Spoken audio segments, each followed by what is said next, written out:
Marshall Dodd. Hi.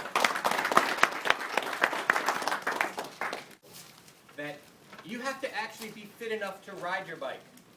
That it is a sport, it's not a game, and that getting up there and just sitting on your bike and pedaling is not an answer to health and fitness by any means. Most of my experience, a lot of these non-accident related injuries are pretty much your own fault. Okay, so it's something that you're doing that you could be not doing. So my goal is to get you conscious about your activity. The idea is this. This femur here is a massive lever, a massive arm, massive weight. As this femur moves left and right, my knee comes with it. You see that? My knee is not controlling my femur. My femur is controlling my knee. My ass is controlling my femur. So what we want to look at when I come up here is, where is my knee? Here's my base of support. And if you'll watch, so what I see most people do when they come to do a typical box step up is this. Where was my knee? All right. Now, you want to talk about a femur driving into the medial aspect of your knee. You want to talk about tearing tissue and having pain. Let's get on the bike and do that a couple of thousand times in a short ride. All right. A box step up is about using your body to control where your knee is in and out. Okay? It's not everywhere. It's somewhere. And look, I can't do it for you. No doctor has a taped contraption that's going to hold your knee from bailing under the load of your body when you're doing a box step or pedaling your bicycle. This is your responsibility. Okay? It's really not that hard. It just takes a little practice. I have been involved in cycling my whole life. I spent a long time as a custom bike fitter, as a mechanic, designing custom bikes and selling custom serratas for trying to get athletes out of back pain and out of injury. And what I learned over time is the problem wasn't necessarily with the bike, though your bike should fit well. But I could fit people perfectly on bikes. They could spend a lot of money, and they'd still ride down the road in terrible posture. And that's going to hurt. So what I learned is we were all designed to stand up here straight, but we don't just do that anyway. So just because I got your bike in perfect posture and perfect alignment, now the next step is you, the engine, and the responsibility of how you're going to hold yourself up on the bike. So right now I practice as a C.H.E.K practitioner. I own the Body Tailor with my lovely wife and partner, Carrie. And our main job is to work with individuals through an order of health priority toward helping them achieve goals. Because let me tell you, and we're not going to spend a lot of time on this, but your muscles are last on the list. You got to breathe first. Your organs are so much higher on that priority list than your muscles. They're going to stop the body every time. Right? So we look at 4 different pillars of health, which is movement, thought, nourishment, and rest. Because to improve any one, you have to look at all 4. Again, they're all your responsibility. These are the things that nobody can do for you. You're the one who eats breakfast. You're the one who goes to sleep on time. And you're the one who knows whether you think life is worth living or not. Right? Right. Not me. I love it here. This lecture, however, is going to focus on movement. Repetitive movements, like cycling, if you're unconscious, means repetitive mistakes. Lots of them. A couple of things going on. Some parts of your body have to hold for long periods. And let me tell you, sitting here like this in really bad posture, tell me how long it's going to take for my back and neck to hurt. You know? So if I don't know, without going into it, I mean, one of the greatest ways to blow a disc in your back is open up that space to push the disc back right into the nerves. Right there, that flexion in the spine, that's a guarantee to cause disc pain, back pain, beyond. But it's not hard to change this to this. That's what we're going to talk about. This, look, I didn't lose any frontal area.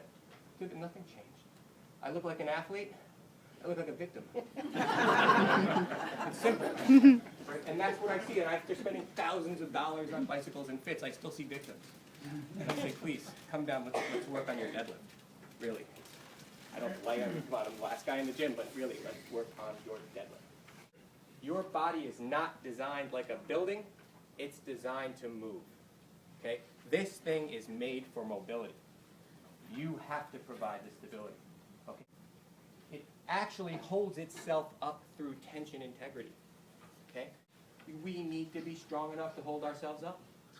Okay? That's the message. Gravity is always on you. Gravity is the one trying to take you out. Gravity is the one who says, if you are not strong enough to be here, I got other stuff to do with you.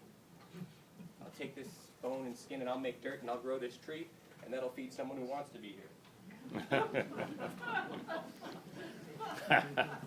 This is the role of strength training, is that this is how we practice. This is where we get to see whether we're holding ourselves aligned correctly or not. Feeling of what I like to describe as meeting gravity with levity. If there is gravity, there has to be levity. Good posture actually begins in the pelvis. This is the center of gravity. What you have to understand is the coupled movements. There are coupled movements throughout the body. Bones have all these crazy shapes, which means one turns one way, the other is going to turn the other way. They just simply don't fit. Okay, the hip joint is one example. Just sit in your chairs, and to feel your pelvis roll backward, all you're going to do is slouch. Let your pelvis roll backward. Okay, and you feel what happens. You feel the inner edge of your foot come off the floor. Yeah, you feel your thighs turn out. You feel all that. So all my pelvis has to do is move. My thighs move. You feel your low back flexed, right? So it goes to the disc pain position, right? You feel that. There you go. Now come up to the front of your chair, stick your butt all the way out. Feel the inside of your feet hit the ground. Feel your femurs roll in. Feel your low back arch. Feel your head pick up. Feel your shoulders raise. It starts in the pelvis, guys. All you got to do is control where that pelvis is, and you've started to control posture. Okay? Does that make sense? Right? So right now, just find the middle. Right? Roll yourself across until you find the middle, and you'll feel that in the middle of that pelvic posture, your sit bones actually stick out prominent. And you'll feel your sit bones on the chair prominent. The core is the most overused word in fitness. My God. No one knows what it is. Everyone talks about it. Everyone beats the crap out of it, and that is not what we're talking about. Okay? My conversation today is going to be concerned with the postural fibers of the abdominal wall, which we're calling the core. Okay? That the single greatest thing you can do is learn to use your core correctly to change your mechanical health, as well as a million other things. And then I like to let my pelvis spill all the way forward so that I can feel when I pull it back into neutral. The first half of this entire contraction really doesn't move the pelvis at all. Okay? You're not getting a little skinnier. You're going to follow the inguinal line. You want to think of yourself smiling a little bit. And then as it reaches the top, it's going to actually pull up a little. You're not going to squeeze your butt cheeks. It's going to pull up a little to hold the front aspect of the pelvis up like suspenders. Okay? And if you let go, it should let the butt pop right back out. You're an athlete on your bike, so you want to be an athlete. You want to be able to get in an athletic stance. The athletic ready position from the side here is just, I start with my posture knife, and now I just come down into the ready. It's the defensive stance. Okay, one of the things I'm doing is I'm getting in and I'm activating my glutes. Right in here, set my abdominal wall. Sit back into my glutes, because my glutes control the knees. If I came here and squeezed your knees in that position and you had to pull out, you'd feel your ass fire. Okay?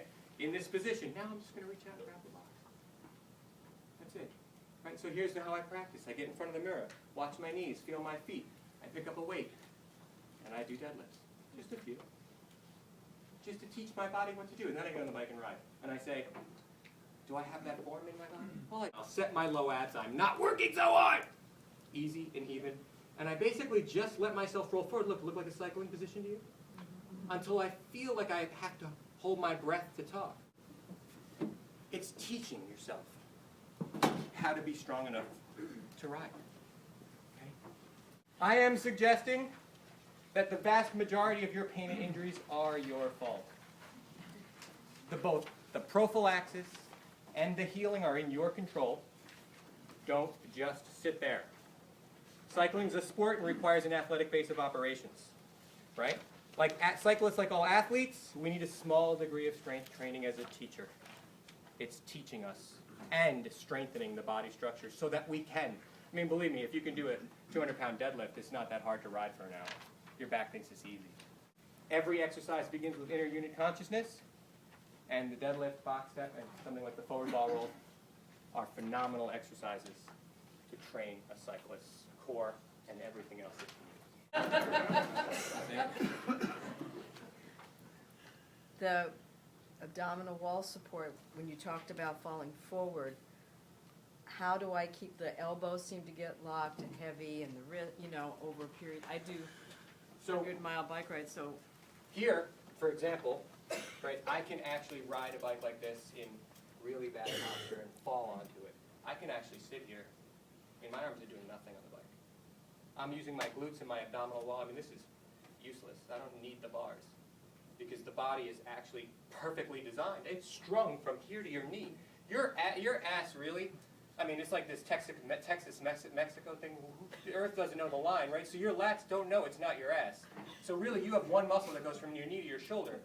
It's holding you up. In this position, I'm actually strung up. And this is easy. This is not work at all. I'm not falling onto any bars. You understand? And the difference between seeing me in a posture like this and like this, which one looks more aerodynamic? You know? Sure, I'll get down and get aero when I'm flying down hills, or I got a 10-minute burst. I'm trying to stay behind some idiot in a pace line who's trying to prove something. Whatever, but I'm not going to live there. It hurts. so that also straightened out your neck. I mean, Oh, didn't it? Wasn't that nice? Yeah. Then I could see forward.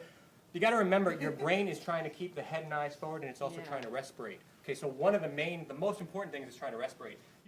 But my message here today is that it's more like the power cord is out of the wall. Put the power cord in the wall, and we'll start looking at the little details. The power cord is setting your body up for correct movement. Yes? Does it make sense? Yeah. Anybody else? We can spend hours, and Chris is going to talk a lot about the details and the bike fits, and there's some more of the details. I'm trying to get you right to the gasoline. Is the thing fueled up? Is it strung up?